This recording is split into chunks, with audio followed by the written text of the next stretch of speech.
Hello friends, welcome to my channel. और ये हमारा शब्द अलंकार का दूसरा वीडियो है। इसमें हम जानेंगे कि प्रतियोगी परीक्षाओं में किस प्रकार के प्रश्न पूछे जाते हैं।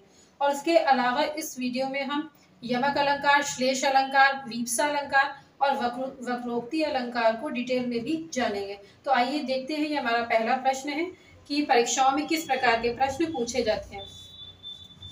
बुन देले हर बोलो के मुंह हमने सुनी कहानी थी, खूब लड़ी मर्दानी वह तो झांसी वाली रानी थी। इसमें कौन सा अलंकार होगा आपको बताना है। 4 ऑप्शन दिए गए हैं। इसमें पहला ऑप्शन है प्रत्यनुप्रास अलंकार, श्लेष अलंकार, वक्रोक्ति अलंकार और अंत्यानुप्रास अलंकार। तो आइए देखते हैं कि इन पंक्तियों में वृत्यानुप्रास अलंकार होगा या नहीं। प्रत्यनुप्रास अलंकार जब मैंने आपको पढ़ाया था तो मैंने आपको बताया था कि इसमें वर्ण की आवृत्ति होती है, यानी कि अक्षर बार बार रिपीट होते हैं और एक ही अक्षर जो है वो बार बार रिपीट होता है। तो ऊपर की पंक्तियों को देख करके ऐसा कहीं भी नहीं लग रहा है कि कहीं कोई भी वर्ण जो है वो बार बार रिपीट हो रहा हो। तो इसलिए यहाँ पे हमारा वृत्यानुप्रास अलंकार नहीं होगा। तो इस ऑप्शन को हम क्रॉस कर देते हैं। उसके बाद है श्लेष अलंकार। श्लेष अलंकार को भी हम अपने आगे वीडियो में जानेंगे, लेकिन मैं आपको ऐसे ही बता देती हूँ कि श्लेष अलंकार के अंतर्गत क्या होता है और इसे हम कैसे पहचानेंगे। तो श्लेष अलंकार में एक शब्द होता है, परंतु उसके अर्थ जो है वो अनेक होते हैं। या ये कह सकते हैं कि श्लेष अलंकारों के उदाहरणों में हमें अनेकार्थी शब्द देखने को मिल जाते हैं। तो यहाँ पे हमारा जो ये दिया गया है, इसमें कहीं भी श्लेष अलंकार नहीं दिख रहा है, तो इसलिए इसे भी हम क्रॉस कर देते हैं। अगला है वक्रोक्ति अलंकार। तो वक्रोक्ति अलंकार के अंतर्गत इसमें 2 व्यक्ति होते हैं और उनके बीच में बातचीत होती है। तो जब दोनों व्यक्तियों के बीच में बातचीत होती है तो इसमें गलतफहमी ज्यादातर देखने को मिलती है। पहला व्यक्ति बात को किसी और तरीके से कहता है या किसी और सेंस में कहता है, लेकिन दूसरा व्यक्ति उससे कुछ और समझ लेता है। तो एक तरीके से इसमें गलतफहमी देखने को मिलती है। लेकिन ऊपर की पंक्तियों में हमें कहीं भी पढ़ने पर ऐसा नहीं महसूस हो रहा है कि कोई गलतफहमी हो रही है। तो यहाँ पे हमारा ये वक्रोक्ति अलंकार भी नहीं होगा। उसके बाद चौथा है अंत्यानुप्रास अलंकार। तो जब मैंने आपको अनुप्रास अलंकार पढ़ाए थे तो इसमें अंत्यानुप्रास अलंकार भी पढ़ाया था और उसकी पहचान मैंने आपको बताई थी कि इसमें जो है वो तुकांत शब्द आपको देखने को मिलते हैं, यानी कि पंक्ति के अंत में जो है वो एक तुकबंदी जैसी हो रही होती है। तो आइए देखते हैं इन पंक्तियों में तुकबंदी हो रही है या नहीं, और यहाँ पे हमारा अंत्यानुप्रास अलंकार है या नहीं। तो इन्हें एक बार और पढ़ लेते हैं। बुंदेले हर बोलो के मुंह हमने सुनी कहानी थी, खूब लड़ी मर्दानी वह तो झांसी वाली रानी थी। तो यहाँ पे जो कहानी शब्द है, कहानी, रानी, ये एक तुकबंदी करते हुए दिखाई दे रही है दोनों शब्द। तो यहाँ पे इसलिए अंत्यानुप्रास अलंकार होगा। तो यहाँ पे इसका जो आंसर है वो है हमारा अंत्यानुप्रास अलंकार। तो ये आपका जो है वो पहला प्रश्न था वीडियो का। उसके बाद अभी और भी प्रश्न आपको देखने को मिलेंगे, तो तब तक आप इससे नोट करिए। फिर अन्य उदाहरणों के साथ, अन्य प्रश्नों के साथ हम अपने आगे के वीडियो में आपसे मिलते हैं।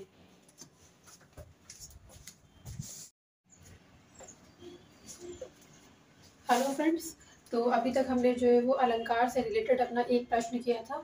तो उसी श्रृंखला में हमारा दूसरा प्रश्न जो है वो ब्लैक बोर्ड पे है। आइए देखते हैं उसको। 3 बेर खाती थी वो 3 बेर खाती है, इसमें कौन सा अलंकार होगा। तो आपको इसमें जो है वो अलंकार बताना है। पहले वाले प्रश्न की तरह ही यहाँ पर भी 4 आपको ऑप्शन दिए गए हैं और इन ऑप्शंस को देख करके आपको बताना है कि इसमें कौन सा अलंकार होगा। तो जैसा कि मैंने आपको वीप्सा अलंकार के बारे में बताया था, वीप्सा अलंकार जो होता है उसमें 2 शब्द जो है उनकी पुनरावृत्ति होती है, लेकिन दोनों शब्द जो होते हैं वो एक ही अर्थ में होते हैं। तो यहाँ पे जो है वो हमें 2 शब्द तो मिल रहे हैं, बेर बेर 2 बार आया है, लेकिन उनका जो अर्थ है वो यहाँ पे भिन्न भिन्न है। तो इसलिए यहाँ पर जो है वो वीप्सा अलंकार हमारा नहीं होगा। उसके बाद अगला है हमारा अनुप्रास अलंकार। तो इसमें अनुप्रास अलंकार में मैंने आपको बताया था कि वर्णों की आवृत्ति जो है वो बार बार होती है। तो यहाँ पे कहीं भी हमें ऐसा दिखाई नहीं दे रहा है कि वर्णों की जो आवृत्ति है वो बार बार हो रही है। और उसके बाद तीसरा है हमारा वक्रोक्ति अलंकार। तो वक्रोक्ति अलंकार की सबसे अच्छी पहचान ये होती है कि वक्रोक्ति अलंकार में पहला जो व्यक्ति होता है, इसमें 2 व्यक्ति होते हैं। जो पहला व्यक्ति होता है वो बात को किसी और सेंस में कहता है, लेकिन जो दूसरा व्यक्ति होता है वह बात को जो है वो किसी और सेंस में ले लेता है। या ये कह सकते हैं कि उसे गलतफहमी हो जाती है। पहले व्यक्ति के द्वारा जो कहा जाता है उसको समझने में उसको जो है वो गलतफहमी हो जाती है। तो वक्रोक्ति अलंकार में जो है वो गलतफहमी हो जाती है, लेकिन यहाँ पे पढ़ने पे ऐसा नहीं लग रहा है कि कहीं पे कोई गलतफहमी हो रही हो। 3 बेर खाती थी वो 3 बेर खाती हैं, तो यहाँ पे ऐसा कुछ नहीं लग रहा, इसलिए यहाँ पे हमारा वक्रोक्ति अलंकार भी नहीं होगा। चौथा है हमारा यमक अलंकार। तो यमक अलंकार जो होता है उसके अंतर्गत 2 शब्द होते हैं और उनका स्वरूप एक जैसा होता है। दोनों शब्दों का स्वरूप एक जैसा होता है, लेकिन उनके अर्थ भिन्न भिन्न होते हैं। तो आइए इसमें हम देख लेते हैं। यहाँ पे देखिए 3 बेर खाती थी वो 3 बेर खाती है। तो यहाँ पे जो बेर शब्द है ये हमें 2 बार मिल रहा है, और पहले बेर शब्द का यहाँ पे अर्थ है पहर। पहला बेर शब्द जो है उसका अर्थ क्या है? पहर। और जो दूसरा बेर शब्द है वो है फल। तो इस पंक्ति का पहले अर्थ समझ लेते हैं। यहाँ रानियों के बारे में बताया गया है कि 3 बेर खाती थी, यानी कि वो 3 पहर खाती थी, पहले 3 बार खाना खाती थी। लेकिन अब उनकी स्थिति इतनी खराब हो गई है, उनके पास खाने के लिए कुछ नहीं है, इसलिए अब वो क्या कर रही हैं? वो 3 बेर खाती हैं, यानी कि अब वो 3 बेर के फलों को खा करके गुजारा कर रही हैं। इस पंक्ति का अर्थ ये है। तो यहाँ पे कौन सा अलंकार होगा आपको बताना है। तो यमक अलंकार में मैंने आपको बताया था, इसमें शब्दों को 2 शब्द एक जैसे 2 शब्द आते हैं। तो यहाँ पे जो है वो बेर बेर 2 बार रिपीट हुआ है, और दोनों का अर्थ भी जो है वो अलग है यहाँ पे। तो यहाँ पे हमारा क्या होगा? यमक अलंकार होगा। तो इसको आप नोट कर लीजिए, यहाँ पे हमारा ये यमक अलंकार होगा।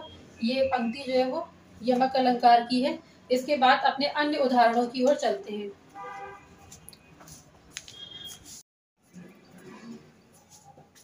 तो आइए अपने अगले प्रश्न की ओर चलते हैं और इसमें देखते हैं कौन सा अलंकार होगा।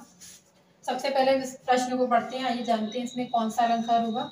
जहाँ गांठ तहाँ रस नहीं, यह जानत सब कोई।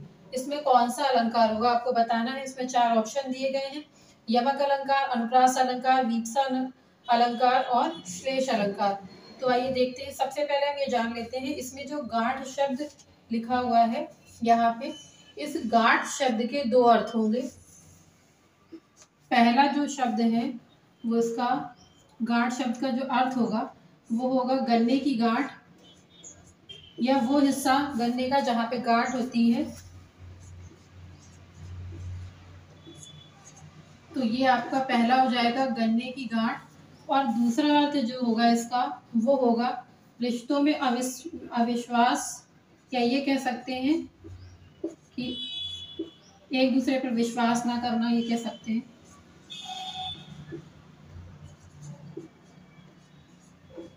तो ये हो गया हमारा अविश्वास। ठीक है, तो ये 2 अर्थों में हमारा आएगा गन्ने की गांठ और रिश्तों में अविश्वास। गांठ शब्द के 2 अर्थ दिए गए हैं। तो सबसे पहला ऑप्शन हमें दिया गया है यमक अलंकार। तो आइए देखते हैं इसमें यमक अलंकार होगा या नहीं, क्योंकि यमक अलंकार में हमने आपको बताया था कि इसमें 2 शब्द होते हैं और दोनों शब्द जो है वो देखने में तो एक जैसे होते हैं, परंतु उनके अर्थ जो होते हैं वो भिन्न भिन्न होते हैं। तो यहाँ पर हमें कोई भी ऐसे शब्द नहीं दिखाई दे रहे हैं जो दोनों एक जैसे हों।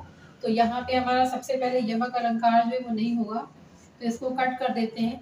उसके बाद आता है अनुप्रास अलंकार। तो अनुप्रास अलंकार में मैंने आपको बताया था कि वर्णों की आवृत्ति होती है, यानी कि वर्णों का रिपीटेशन होता है। तो इस लाइन में कहीं भी जहाँ गांठ तहाँ रस नहीं, यह जानत सब कोई, इसमें कहीं भी जो है वर्णों का रिपीटेशन नहीं हो रहा है, तो इसलिए ये हमारा अनुप्रास अलंकार भी नहीं होगा।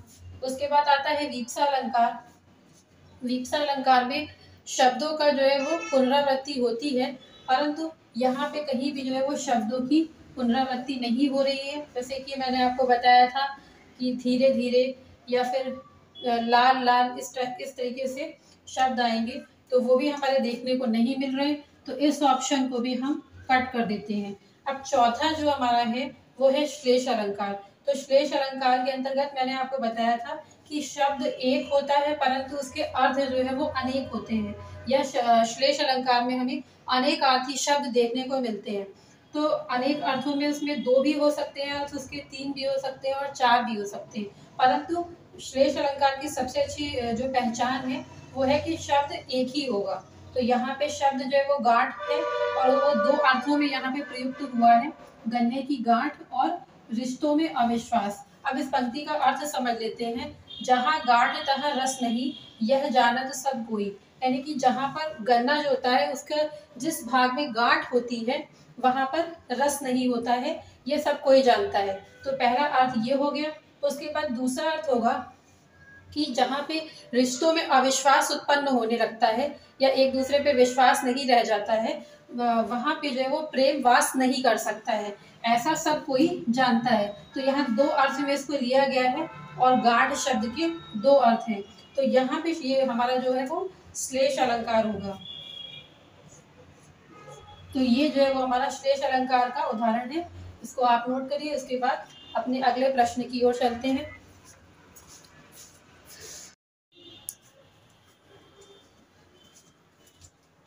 आइए इसके बाद अब चलते हैं अपने अगले प्रश्न की ओर और इसमें देखते हैं कौन सा अलंकार होगा। एक कबूतर देख हाथ में पूछा कहाँ अपर है, उसने कहा अपर कैसा, वह उड़ गया सपर है। तो यहाँ पे सबसे पहले जो है देख लेते हैं कि अपर शब्द का अर्थ क्या होगा। अपर शब्द जो है वो दो सेंस में आया है। तो पहला जो अपर शब्द है उसका मतलब है पश्चिम दिशा, उसका मतलब है पश्चिम दिशा, पश्चिम दिशा। और जो दूसरा अपर शब्द है इसका मतलब है पंखों के बिना, पंखों के बिना। और उसके बाद जानते हैं सपर शब्द का क्या अर्थ है। तो ये सपर शब्द का अर्थ है पंखों सहित, यानी कि पंखों सहित का अर्थ है पंखों के साथ या पंखों से उड़ गया। ठीक है, तो यहाँ पे ये हमने इसका अर्थ बता दिया। अब इसमें चार ऑप्शन दिए गए हैं अन्य प्रश्नों की तरह ही, और इन चार ऑप्शंस में से आपको एक सेलेक्ट करना है। वीप्सा अलंकार है इसमें, या अनुप्रास अलंकार है, या फिर वक्रोक्ति अलंकार है, या यमक अलंकार है। तो देखते हैं सबसे पहले वीप्सा अलंकार। तो वीप्सा अलंकार जो है वो इसके अंदर है या नहीं देखते हैं। वीप्सा अलंकार में मैंने आपको बताया था शब्दों का रिपीटेशन होता है, जैसे राम राम, हंसते हंसते, धीरे धीरे, लाल लाल। तो यहाँ पे ऐसे कोई शब्द नहीं दिखाई दे रहे जो जोड़े में आए हो और उनका रिपीटेशन हुआ हो। तो यहाँ पे हमारा वीप्सा अलंकार नहीं होगा, इसे हम यहाँ सबसे पहले कट कर देते हैं। उसके बाद अगला है अनुप्रास अलंकार। तो अनुप्रास अलंकार में मैंने आपको बताया था कि उसमें वर्णों की आवृत्ति होती है, यानी कि अक्षर जो है वो बार बार देखने को मिलते हैं और एक ही अक्षर जो है वो बार बार देखने को मिलता है। तो इसको पढ़ने से ऐसा नहीं लग रहा है कि यहाँ पे जो है वर्णों की आवृत्ति हो रही है। तो अनुप्रास अलंकार को भी हम कट कर देंगे। इसके बाद अगला आता है हमारा वक्रोक्ति अलंकार। तो वक्रोक्ति अलंकार में मैंने आपको बताया था इसमें दो लोग होते हैं, उनके बीच में बातचीत होती है। तो जो पहला व्यक्ति जो बात कहता है, दूसरा व्यक्ति उसे उस सेंस में न लेके किसी और सेंस में ले लेता है, या यूं कह सकते हैं कि उसे गलतफहमी हो जाती है कि पहला व्यक्ति क्या पूछ रहा है वो दूसरे सेंस में उसको ले लेता है। तो दूसरे व्यक्ति को पहले व्यक्ति के द्वारा पूछी गई बात में गलतफहमी हो जाती है। तो आइए देखते हैं कि इसके अंतर्गत वक्रोक्ति अलंकार है या नहीं। एक कबूतर देख हाथ में पूछा कहाँ अपर है। तो यहाँ पे जो दूसरा व्यक्ति है उसके हाथ में कबूतर है, तो पहला व्यक्ति जो है उसको देख करके पूछ रहा है कहाँ अपर है। अपर का अर्थ है पश्चिम दिशा कहाँ है। दूसरा व्यक्ति के हाथ में कबूतर है तो पहला व्यक्ति उससे पूछ रहा है कि पश्चिम दिशा कहाँ है। तो दूसरा व्यक्ति कहा, उसने किसने कहा, यानी कि दूसरे व्यक्ति ने कहा अपर कैसा। अब वो कह रहा है कि अपर कैसा मतलब कि पंखों के बिना कैसा। पहला व्यक्ति उससे पश्चिम दिशा के बारे में पूछ रहा है कि पश्चिम दिशा कहाँ है, लेकिन जो दूसरा व्यक्ति है वो ये सोच रहा है, उसको गलत फहमी हो गई है और वो ये सोच रहा है कि वो ये पूछ रहा है कि जो कबूतर था वो तो पंखों के बिना था, वो कहाँ है, वो सोच रहा है कि वो ये पूछ रहा है। तो यहाँ पे वो उसने कहा अपर कैसा, यानी कि जो दूसरा व्यक्ति है वो कह रहा है कि पंखों के बिना कैसा, वह उड़ गया सपर है। यानी कि वह तो सपर था, सपर मतलब वो तो पंखों के सहित था, या उसमें तो पंख थे, तो या उसके पास पंख थे, वह उड़ गया। तो यहाँ पे जो है वो गलत फहमी हो गई उसको। पहला व्यक्ति उससे अपर का अर्थ जो है वो पश्चिम दिशा पूछ रहा है और दूसरा व्यक्ति सोच रहा है कि वो ये पूछ रहा है कि कबूतर पंखों के बिना था, वो कहाँ चला गया, जब उसके पंख ही नहीं थे या पंख के बिना था तो वो कहाँ चला गया। तो वो दूसरा व्यक्ति कह रहा है नहीं, उसके पास तो पंख थे, वो पंखों सहित था और वह उड़ गया। तो एक तरीके से यहाँ पे गलतफहमी हो जाती है दूसरे व्यक्ति को कि पहला व्यक्ति क्या पूछ रहा है। तो यहाँ पे हमारा जो है वो वक्रोक्ति अलंकार होगा। और वक्रोक्ति अलंकार के अंतर्गत दो व्यक्ति होते हैं, मैं आपको पहले भी बता चुकी हूँ, और दोनों को जो है वो दोनों के बीच में बातचीत होती है और दूसरे वाले व्यक्ति को गलतफहमी हो जाती है। तो यहाँ पे हमारा वक्रोक्ति अलंकार होगा। उसके बाद चौथा ऑप्शन है हमारा यमक अलंकार। तो जब यहाँ पे वक्रोक्ति अलंकार है तो यहाँ पे हमारा यमक अलंकार डेफिनेटली नहीं होगा। तो ये हमारा चौथा प्रश्न था जिसमें वक्रोक्ति अलंकार का उदाहरण था। तो उसके बाद देखते हैं अपना अगला प्रश्न।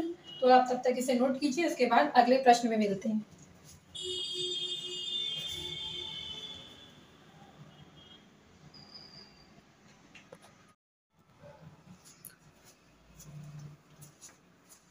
तो आइए इसके बाद अपना अगला प्रश्न देखते हैं क्या है।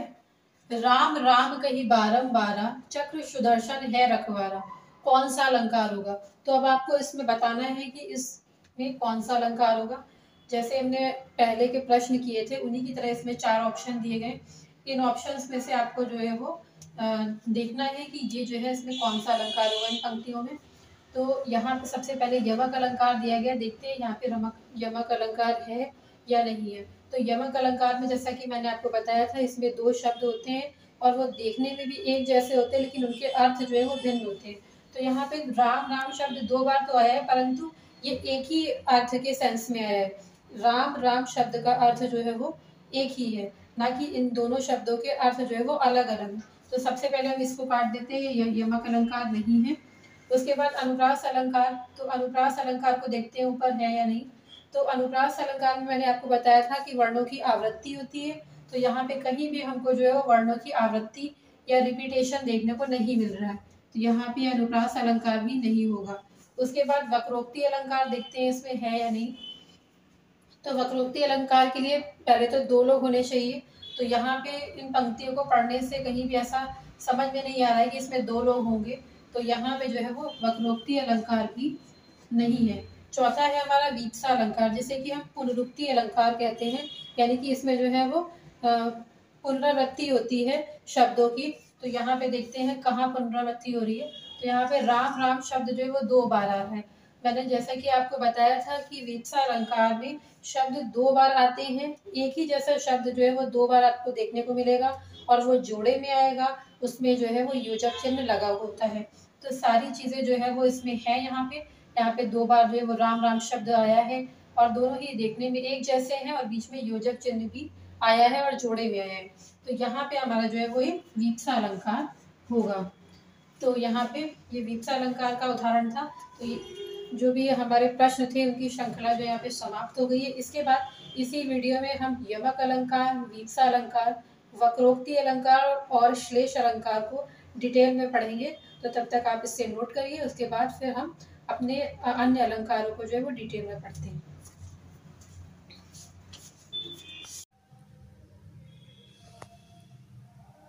इससे पहले जो हमने प्रश्न किए थे वो हमारे अलंकारों से संबंधित थे और वो प्रतियोगी परीक्षाओं में पूछे गए प्रश्न थे।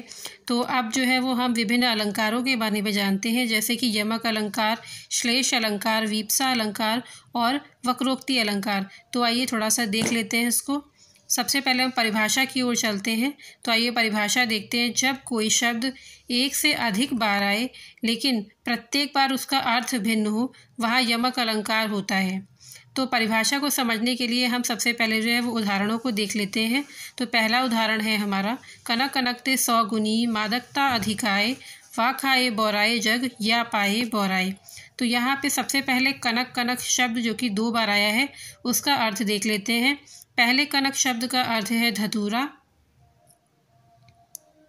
तो पहले कनक शब्द का अर्थ यहाँ पे हमने धतूरा लिख दिया। उसके बाद अगला जो कनक शब्द है उसका अर्थ है सोना।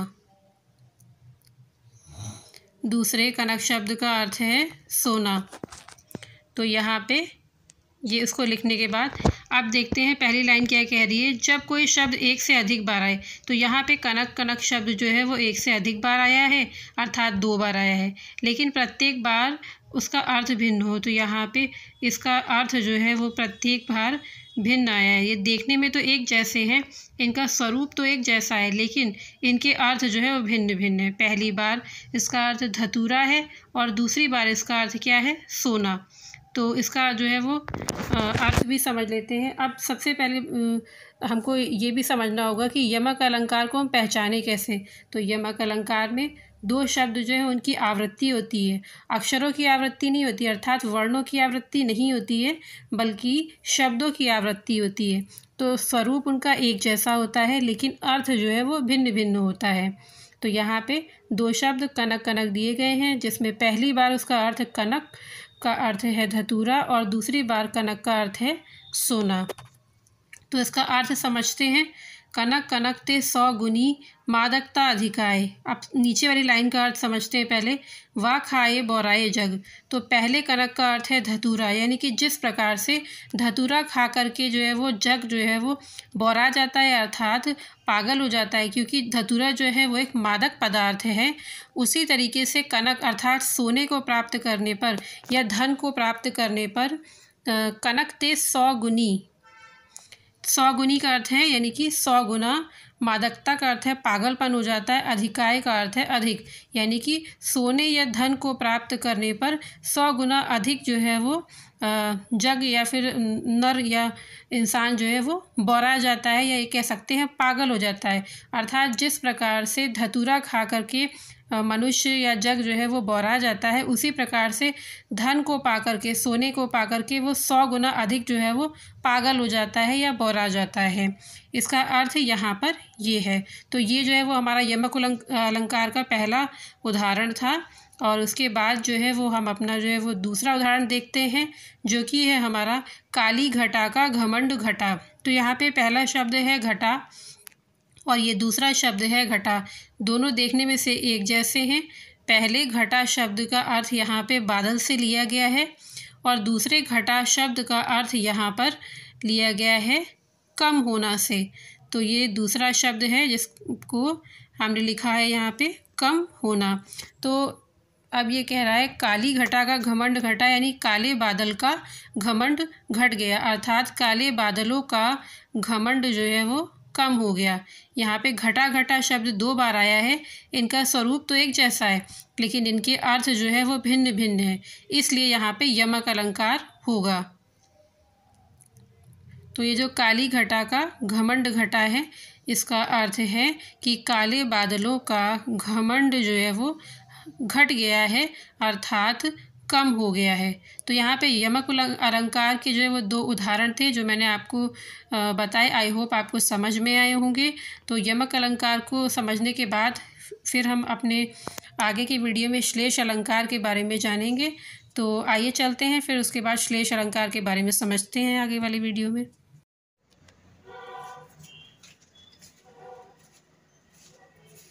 इससे पहले हमने अपनी वीडियो में जाना था यमक अलंकार के बारे में। तो आइए इसके बाद जानते हैं श्लेष अलंकार के बारे में। तो इसमें हमने श्लेष अलंकार की जो परिभाषा और उनके उदाहरण लिखे हैं। तो आइए उसके माध्यम से श्लेष अलंकार को समझते हैं। जब कोई शब्द एक ही बार आया हो लेकिन उसके अर्थ अनेक हो, वहाँ श्लेष अलंकार होता है। तो इस परिभाषा को समझने के लिए आइए उदाहरणों की ओर चलते हैं। तो पहला उदाहरण है यहाँ पर, सुबरन को खोजत फिरत कवि व्यभिचारी चोर। तो यहाँ पे जो सुबरन शब्द है इसके 3 अर्थ हैं। तो आइए यहाँ पे सुबरन के अर्थ देखते हैं कौन कौन से हैं। तो सुबरन का पहला अर्थ जो है वो कवि के सेंस में है। तो यहाँ पे जो है वो सुंदर शब्द के रूप में लिखा जाएगा, सुंदर शब्द। और उसके बाद सुबरन का दूसरा अर्थ है व्यभिचारी के सेंस में, सुंदर रूप, सुंदर रूप। और चोर के सेंस में लिखा जाएगा यहाँ पे सुबरन का अर्थ सोना। यानी यहाँ शब्द तो एक है परंतु उसके अर्थ जो है वो 3 है, या ये कह सकते हैं कि अर्थ जो है वो अनेक है। और यहाँ परिभाषा भी हमारी यही कह रही है, जब कोई शब्द एक ही बार आया हो, यानी कि सुबरन शब्द एक ही बार आया है लेकिन उसके अर्थ अनेक हो, लेकिन उसके अर्थ जो है वो अनेक देखने को मिल रहे हैं, तो वहाँ श्लेष अलंकार होता है। यानी कि इन पंक्तियों में जो है वो श्लेष अलंकार होगा। तो आइए समझते हैं इस पंक्ति का अर्थ क्या है। सुबरन को खोजत फिरत, यानी कि सुंदर शब्दों को खोजता फिरता है या उसकी खोज में रहता है कवि। ठीक है, तो कवि किस प्रकार से सुंदर शब्दों की खोज करता है। जब कवि जो है वो कोई भी रचना करता है, नई रचना करता है, तो वो क्या करता है, सुंदर सुंदर शब्दों को एकत्रित करता है, उनकी खोज करता है, उन्हें ढूंढता है और एकत्र करता है, फिर नई रचना को करता है। तो यहाँ पे यही बताया गया है कि सुंदर शब्दों को खोजता फिरता है, यानी कि घूमता है, या ये कह सकते हैं उनको एकत्रित करता है कवि। अब व्यभिचारी के सेंस में सुबरन का क्या अर्थ है। सुबरन को खोजत फिरत कवि व्यभिचारी, तो आप सुबरन को खोजत फिरत व्यभिचारी। अब व्यभिचारी जो है वो सुबरन क्या खोजता है, सुंदर रूप को खोजता घूमता है, सुंदर रूपवान स्त्री को खोजता फिरता है। उसके बाद चोर के सेंस में सुबरन का यहाँ क्या अर्थ है, सोना, यानी कि जो चोर है वो चोरी करने की फिराक में रहता है, यानी कि वो चोरी की मतलब हर समय सोचता है कि हमें कहाँ से जो है वो धन प्राप्त हो जाए। तो यहाँ सोना जो है वो धन के सेंस में लिया गया है कि जो चोर है वो खोजता फिरता है, यानी कि वो सोने की खोज में रहता है या धन की खोज में रहता है। तो यहाँ पे सुबरन शब्द के 3 अर्थ दिए गए हैं, इसलिए यहाँ पे श्लेष अलंकार होगा। अब दूसरा है नव जीवन दो घनश्याम हमें। तो यहाँ पे जो घनश्याम शब्द है ये हमारा 2 अर्थों में आया है, जिसमें पहला अर्थ जो है वो हमारा होगा कृष्ण, और यदि दूसरे अर्थ की बात की जाए तो घनश्याम का दूसरा अर्थ होगा बादल। घनश्याम का दूसरा अर्थ क्या होगा, बादल। तो अभी इस पंक्ति को हम समझते हैं कि क्या कह रही है। नव जीवन यानी कि नया जीवन दो, यानी कि प्रदान करो। घनश्याम अर्थात कृष्ण, हमें अब किसे नया जीवन प्रदान करना है, तो मनुष्य जो है वो कृष्ण से कह रहे हैं या ईश्वर से कह रहे हैं कि हे ईश्वर रूपी कृष्ण, हमें नया जीवन प्रदान करो। और दूसरा है बादल, तो नव जीवन दो बादल हमें। अब बादल जो है वो किसे नव जीवन देंगे, यहाँ पे पेड़ पौधे जो है वो कह रहे हैं कि नया जीवन प्रदान करो बादल हमें, अर्थात बादल जब आसमान में छाए हुए होते हैं और वर्षा होती है तो नया जीवन किसे प्राप्त होता है, पेड़ पौधों को प्राप्त होता है। तो वही वो कह रहे हैं कि नया जीवन हमें प्रदान, बादल हमें नया जीवन जो है वो प्रदान करो। तो यहाँ पे ये 2 सेंस में आया है हमारा घनश्याम शब्द, एक कृष्ण और दूसरा बादल, यानी शब्द एक है और अर्थ अनेक है। तो ये दोनों जो है वो हमारे श्लेष अलंकार के उदाहरण थे, जो मैंने आपको समझाने का प्रयत्न किया। आई होप आपको समझ में आया होगा। इसके बाद जो है वो हम जानेंगे वक्रोक्ति अलंकार के बारे में, तो इसको आप नोट करें, उसके बाद फिर जो है वक्रोक्ति अलंकार को समझेंगे।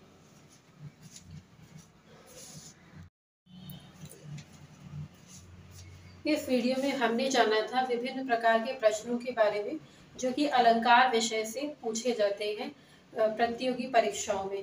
उसके अलावा हम इस वीडियो में डिटेल में यमक अलंकार और श्लेष अलंकार के बारे में भी जानेंगे।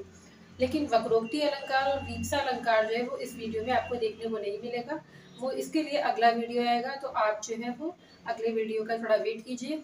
वक्रोक्ति अलंकार और वीप्सा अलंकार उसमें आपको देखने को मिलेगा और ढेर सारे प्रश्न भी हम उसमें सॉल्व करेंगे जो कि जो परीक्षाओं में पूछे जाते हैं। तो तब तक के लिए टेक केयर, बाय बाय, और हमारे चैनल को लाइक एंड सब्सक्राइब करना ना भूलिएगा। Bye bye.